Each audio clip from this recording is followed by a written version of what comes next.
Friends, మనకు కనుబొమ్మలలో శుండ్రు అనేది ఏర్పడుతుంది. ఈ శుండ్రు తగ్గడానికి నేను చిట్కా చెప్తున్నా. ఈ స్టీల్ బౌల్ తీసుకున్నా. ఈ బౌల్లోకి 1 స్పూన్ నేను మెంతు పిండిని తీసుకున్నా. చూడండి, మెంతు పిండి ఇది. నెక్స్ట్ 1 స్పూన్ నేను తేనెని తీసుకున్నా, స్వచ్ఛమైన తేనె ఇది.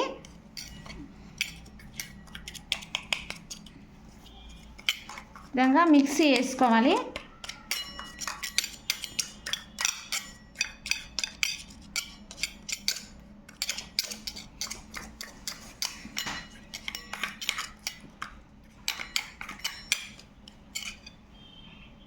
మిక్సీ వేసుకున్న తర్వాత ఈ కనుబొమ్మలలో పెట్టేసుకొని ఒక 10 నిమిషాలు అట్లనే ఉంచేసుకొని తర్వాత నీటితోటి శుభ్రం చేసుకోవాలి. వారం రోజులు ఈ విధంగా పెట్టేసుకోండి.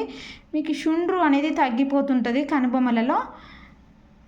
రియాన్ అనే మా యూట్యూబ్ ఛానల్ని సబ్స్క్రైబ్ చేయండి. మీకు ఏదైనా చర్మ సంబంధించిన సమస్యలు ఉంటే వాడకండి, లేకపోతే వాడండి.